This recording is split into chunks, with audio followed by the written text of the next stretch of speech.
Hello hi అందరికీ నమస్తే. Welcome back to our channel my home my choice. నేను మీ సమత. ఎలా ఉన్నారండి?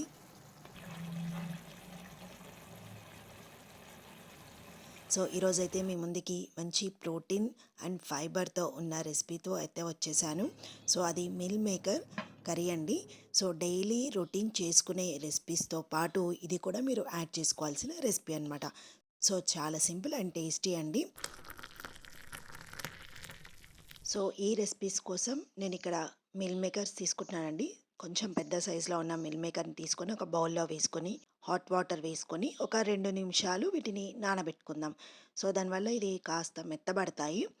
ఈ లోపల ఇంకొక బౌల్లో ఒక కప్పు పెరుగు వేసుకుంటున్నాను. అలాగే 2 స్పూన్స్ శనగపిండి, అలాగే 1 స్పూన్ కారం పొడి, తగినంత సాల్ట్, హాఫ్ టీ స్పూన్ జీలకర్ర మెంతుల పొడి and half teaspoon garam masala and పావు టీ స్పూన్ పసుపు. సో ఇవన్నీ కూడా వేసుకొని బాగా కలిపేసుకుందాం. మనం మిల్ మేకర్ మ్యారినేట్ చేసుకోవడం కోసం ఈ విధంగా ప్రిపేర్ చేసుకున్నాము. దీంట్లోకి మనం నానబెట్టుకున్న మిల్ మేకర్ని వాటర్ అంతా పిండేసుకొని దీంట్లో వేసుకుంటున్నాను. సో నెక్స్ట్ ఒక కప్పు క్యాప్సికమ్ ముక్కలు, ఒక కప్పు టమాటా ముక్కలు కాస్త పెద్ద సైజులో కట్ చేసుకుంటే బాగుంటుంది. ఈ విధంగా వేసుకొని బాగా కలిపేసుకొని పక్కన పెట్టేసుకుందాం. ఒక 10 మినిట్స్ మ్యారినేట్ చేసుకోవాలి. ఓకేనా.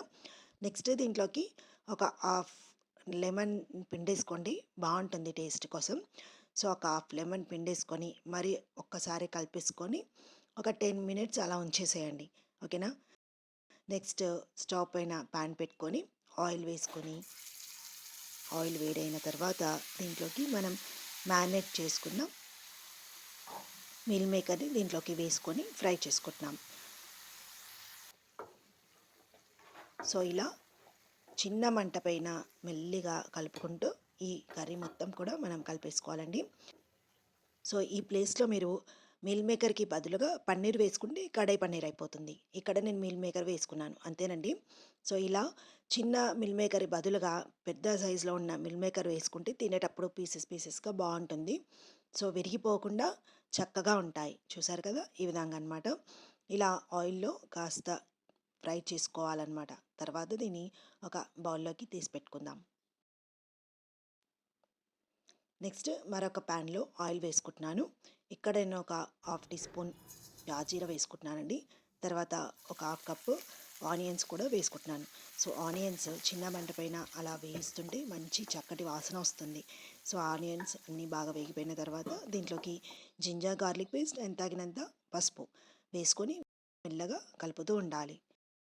సో దీంట్లో ఉన్న ఫ్లేవర్ అనేది మంచి సువాసన వస్తుంది. దీంట్లోకి టమాటో ప్యూరీ వేసుకుంటున్నానండి. సో ఇక్కడ టమాటో ప్యూరీ గ్రేవీ టెక్స్చర్ రావడానికి వేసుకుంటున్నాను కాబట్టి టమాటో ప్యూరీ వేసుకొని చిన్న మంట పైన ఉడికించుకోవాలి. నెక్స్ట్ దీంట్లోకి ఒక half teaspoon garam masala and తగినంత సాల్ట్, అలాగే ఒక హాఫ్ టీ స్పూన్ ధనియాల పౌడర్ యాడ్ చేసుకొని మరి ఒక్కసారి కలిపేసుకొని చిన్న మంట పైన లో ఫ్లేమ్లో మూత పెట్టి ఉడికించుకోవాలి. సో దీంట్లో ఉన్న ఆయిల్ అనేది కాస్త సపరేట్ అవుతుంది.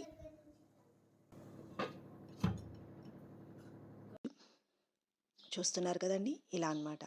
ఇలా ఆయిల్ అంతా బాగా సపరేట్ అవుతుంది. ఇప్పుడు దీన్ని మరి ఒకసారి కలిపేసుకొని ఇందాక మనం ఫ్రై చేసుకున్నాం కదా సోయా చంక్స్, వాటిని అంతా వీటిలోకి వేసుకొని మరీ కలిపేసుకోవడమే. సో ఇక్కడ మన కర్రీ కాస్త గట్టిపడింది కదండి, కాబట్టి ఇక్కడ వాటర్ యాడ్ చేసుకోవచ్చు. అండ్ మీకు వాటర్ చూసుకొని ఎంత అవసరమో అంత చూసుకొని వాటర్ని యాడ్ చేసుకొని మరి ఒక్కసారి కలిపేసుకొని మళ్ళీ సిమ్లో ఉంచుకొని మూత పెట్టి ఒక 2 నుంచి 3 నిమిషాలు ఉడికించుకోవాలి. అండ్ ఇది రైస్లోకి చపాతీ, రోటీ అండ్ మీరు ఏ కాంబినేషన్తో అయినా తీసుకోవచ్చు, బాగుంటుంది. సో దీంట్లో మంచి ఫుల్ ప్రోటీన్ ఉంటుంది అండ్ ఫైబర్ కాబట్టి మీరు రెగ్యులర్గా పిల్లలకైతే చేసి పెట్టండి. సో ఫైనల్గా మనం కట్ చేసుకున్న కొత్తిమీర వేసుకొని స్టవ్ ఆఫ్ చేసుకుంటే టేస్టీగా ఉండే and healthy meal maker curry అయితే రెడీ అయిపోయిందండి. సో దీన్ని వేడివేడిగా సర్వింగ్ బౌల్లోకి తీసుకుందామండి.